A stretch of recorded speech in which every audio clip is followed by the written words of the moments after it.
This isn't just you losing interest. You went on 3 great dates. Now you're entirely focused on how they chew their food to justify canceling the 4th. You seek a reason to quit before you get too close. It's a strategy to keep emotional distance. One tiny flaw. You run. That coffee cup slides across the dinner table. You'll understand why your nervous system may perceive intimacy as a threat and learn exactly how to pause the reflex before you walk away. Why can comfort sometimes feel like panic? The reflex you call independence. I used to have one great conversation at a party. Then I'd spend the rest of the night rearranging coats in the hallway to avoid talking to them again. While they're in the other room getting you a glass of water, you find yourself mentally drafting a breakup text. Your hand pushes the coffee cup to the edge of the table. You already tried forcing yourself to stay, making lists of their good traits to quiet the doubt. It didn't hold. There's a name for this: deactivating strategies. In plain words, it's the preemptive distancing reflex. This sudden coldness can function as a psychological shield. Without awareness, this pattern may recur tomorrow, leading you to look for new reasons to pull away. Why perfection becomes your shield. You tried to ignore the issue, but the doubt remains. You magnify a minor defect to convince yourself the connection is wrong.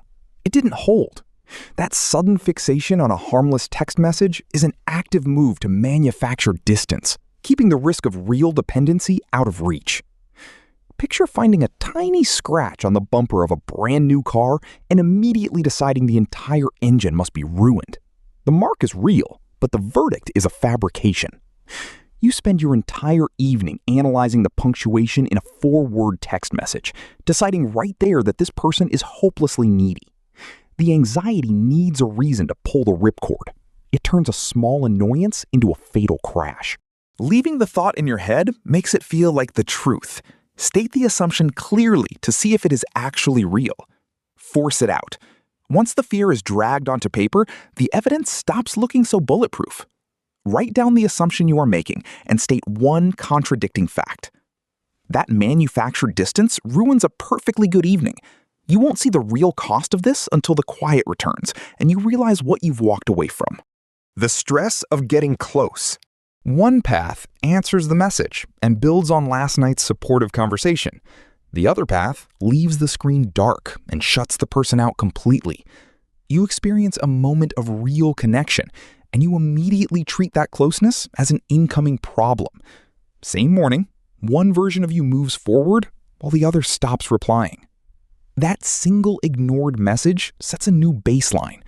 You decide that answering a simple greeting will cost you your entire freedom. Pushing away one moment of intimacy creates the unspoken rule of the relationship. The withdrawal feels necessary because genuine connection creates intense stress for anyone who equates total independence with being okay. You put on a heavy winter coat the moment someone turns on the heater. The warmth arrives, and you immediately bundle up to block it out. The panic feels real, but it belongs to last night's conversation, not this morning's reality. Linking the sudden urge to run back to the preceding intimacy separates the past closeness from the current anxiety. Suddenly, the incoming message stops feeling like an unbearable demand. Name the moment of closeness that triggered the urge to run. The fallout extends beyond your personal relationships. Your professional world carries the exact same burden. The moment a chapter ends and it's time to say goodbye, the coldness takes over again. Leaving before they can leave you. You freeze the second the door opens. Creating coldness right before a goodbye helps you avoid the vulnerability of missing them. Imagine finishing a 6-month project with a great crew, only to sneak out the back door of the final dinner without a word. Anyone watching assumes you don't care about the work or the people. They're wrong. Anticipating the split hurts so much that you force the ending early. The preemptive exit feels like the only way to keep your balance. Picture dropping the rope in a tug-of-war right before the other side can let go. Your hands burn from the friction. You lose. But at least you chose when the match ended. That abrupt release is exactly how you handle every major transition. Falling on your own terms feels better than waiting for the other person to leave. Forcing physical space right before a parting is a documented way to dodge the sting of anticipated rejection. Every time you exit cold, you pay an intimacy tax that leaves you isolated. You cut the tie early so nobody else gets the chance to leave you behind. A quiet departure tricks you into thinking you won. You skip the awkward farewell today. The isolation you bought takes its place, quietly keeping your inbox empty for the rest of the month. The quiet cost of absolute safety. A single piece of toast burns in the kitchen, and you pull the red evacuation lever to clear the building. Sirens blare. Everyone rushes outside into the street. A minor wisp of smoke caused a massive overreaction. This same escalation ruins your relationships. A brief wave of dread hits, and you decide to cancel all future plans. You grab your coat tightly by the open doorway, ready to leave forever. You assume the bond is doomed. It isn't.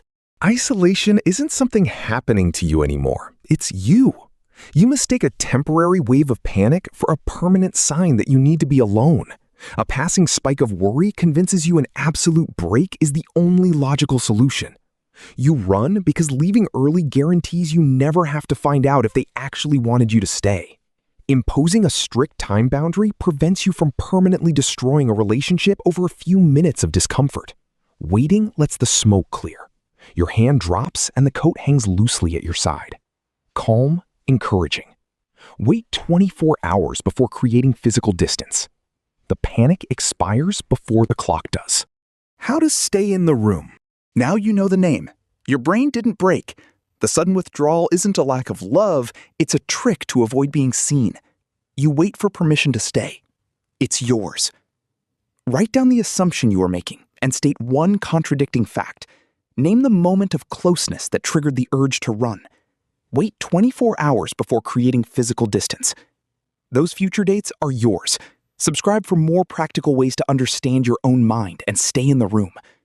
What is the smallest flaw you have ever used as a reason to pull away from someone?